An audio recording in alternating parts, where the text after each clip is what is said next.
강선호 후보자의 자진 사퇴 입장문이 나오기 직전까지 여러 가지 일들이 있었습니다. 민주당 당대표 도전을 한 이 박찬대 의원 같은 경우에는요, 공개적으로 이 강 후보의 결단을 했는데요. 목소리를 직접 한번 좀 들어보시죠. 그냥 페북에 올려있는 글 그대로입니다. 네. 근데 지금 올리신 이유가 있으실까요? 뭐 더 이상 미루기 어렵지 않을까 그런 생각이 좀 들었고요. 국민의 눈높이를 잘 고려해서 본인의 결정이 필요하지 않을까. 동료 의원이다 보니까 본인도 힘들고 우리 동료들도 좀 힘든데 오로지 이재명 정부의 성공만을 위해서 우리가 많은 부분들을 고민해야 되지 않을까. 강선호 후보자와 사전에 얘기가 되신 부분 있으실까요? 따로 사전에 이야기하진 않았습니다. 대통령실과의 좀 소통이라든지 교감이 좀 있었을까요? 네, 여기까지만 답변 드리겠습니다. 네. 자, 그러니까 이제 상황을 쭉 보면요. 어제부터 내일, 그러니까 내일까지 청문 결과 보고서를 요청을 해서 이 대통령이 임명을 강행할 것 같다, 이런 생각들을 많이 했었고 또 그렇게 되는 것처럼 느껴졌었습니다. 그런데 갑작스럽게 오늘 오후에 이제 박찬대 후보가 내려오라는 이 메시지에 이어서 급격하게 이 자진 사퇴로 돌아서는 모양새가 됐는데, 이 이유는 우리 이현정 의원님 어디서 찾을 수 있을까요? 아주 이 메시지가 굉장히 민감한 것 같습니다. 왜냐하면 제가 이 메시지를 딱 보고 나서 강선호 후보자 사퇴하겠네라고 판단을 했거든요. 박찬대 후보의 발언 후로. 네. 예. 왜냐하면 이게 지금 정청래 후보는 이 강선호 후보를 응원했습니다. 강선호 후보를 응원한다는 메시지를 냈었어요. 근데 박찬대 후보 같은 경우는 지금 조금 전에 이 메시지를 냄과 동시에 얼마 안 있다가 강선호 후보가 사퇴를 했습니다. 그리고 지금 좀 전에 기자들이 물었잖아요. 네네. 대통령실과의 뭔가 관계가 있냐 하니까 조금 이따 나중에 하겠습니다라고 이야기를 하지 않았습니까? 네네. 그 이야기는 뭐냐면 결국 내야의 이런 입장이 강선호 후보뿐만 아니라 지금 이재명 대통령하고도 나는 통하고 있다. 즉 이재명 대통령, 사실은 뭐 강선호 후보 사퇴를 누가 제일 먼저 알았겠습니까? 사실 뭐 대통령실을 제일 먼저 알았지 않겠어요? 그렇겠죠. 이제 그런 사전의 어떤 분위기, 즉 나는 이 대통령실과 소통이 되는 사람이다.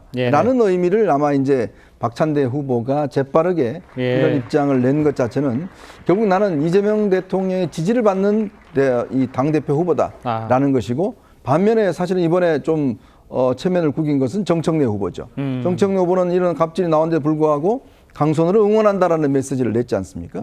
결과를 놓고 보면 지금 상당히 이 박찬대 후보의 선택이 또 입장이 맞았다. 그리고 박찬대 후보의 어떤 이런 정보력이 빨랐다. 이런 걸 상대로 이야기해주면 지금 사실 남아있는 선거가 호남과 수도권 중요한 데가 남아있습니다.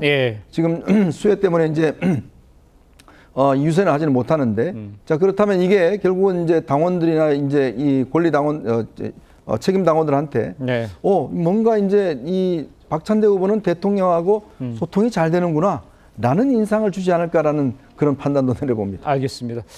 이현정 위원님께서 지금 전당대회와 당대표 선거에 관해서도 연결고리점이 있다는 얘기를 좀 해주신 것 같은데, 일부 민주당 의원들도요, 오늘 오전 인터뷰에서 강 후보자가 스스로 거취를 결단해야 한다, 이렇게 촉구를 했습니다. 직접 한번 들어보겠습니다. 일단 재송부 요청을 했고요. 24일까지 좀 경과 보고 양 당의 의견들을 좀 충분하게 좀 들을 것 같고, 국민들의 의견도 더 듣는 시간이 될 것 같고요. 재송부가 되건 되지 않건 그 이후에 최종적인 판단은 할 거라고 생각을 하고요. 지금 예단하는 것은 아직은 이르다, 이런 생각은 들기도 하고요. 강선호 후보자 문제로 우리 당이 좀 분열되고 고립되어 가고 있다라는 느낌을 받아요. 국민 수용성 부분에서는 저는 뭐 꽈락이 아닌가, 뭐 이렇게 시민단체들까지 다 들고 일어날 정도이기 때문에, 그러니까 아무리 뭐 도덕성 부분, 능력 부분이 검증됐다고 가정을 한다 하더라도 국민들이 못 받아들인다면 국무위원회 자격에서는 하자가 생기는 거거든요. 그래서 좀 바람이 있다면 좀 후보자께서 결자 해제의 심정으로 후보자께서 좀 직접 나서 주셨으면 하는 생각이에요. 자, 이번 그 강선호 후보자에 대한 이야기와 관련해서 지금 대통령실에서 입장이 나왔습니다. 직접 들어보도록 하겠습니다. 사실상 제가 얼마 전에 했던 브리핑에서도 별 기류 변화 없다라고 말씀드리지 않았습니까? 저도 그 자진 사퇴 의사에 대해서는 잘 몰랐고요. 정무수석도 특별히 원내와 상의한 사항은 아니라고 알고 있습니다. 강선우 후보자가 대통령실에 사퇴 의사를 알렸고 그리고 강훈식 실장이 대통령에게 보고를 했고 보고를 받고 대통령은 별 말씀이 없으셨다고 합니다. 네, 그리고 나서 1시간 가량 있다가 소셜 미디어에 사퇴 의사를 밝힌 걸로 알고 있습니다. 자, 우리 대변인이 직접 얘기를 드려버렸습니다만 기류 변화가 없다는 얘기를 쭉 저희가 들었었고 지금 상의가 없었다고 그러고 이 대통령은 침묵했다 이런 얘기도 들리거든요.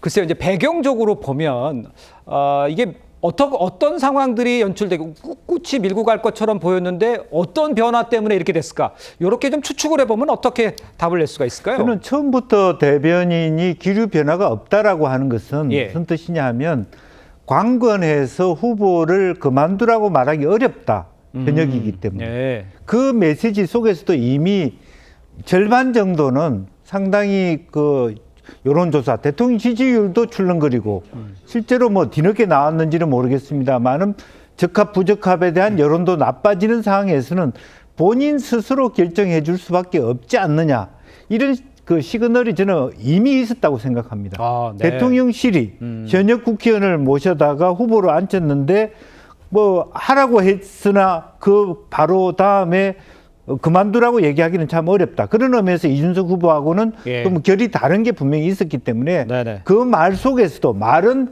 기류 변화가 없다고 말했지만 상황에 따라서는 본인이 좀 선택해 주십시오 하는 그런 어떤 그 말하자면 간접적으로 그런 뉘앙스를 갖고 있었다. 그럴 수밖에 없었다라고 생각이 들고요.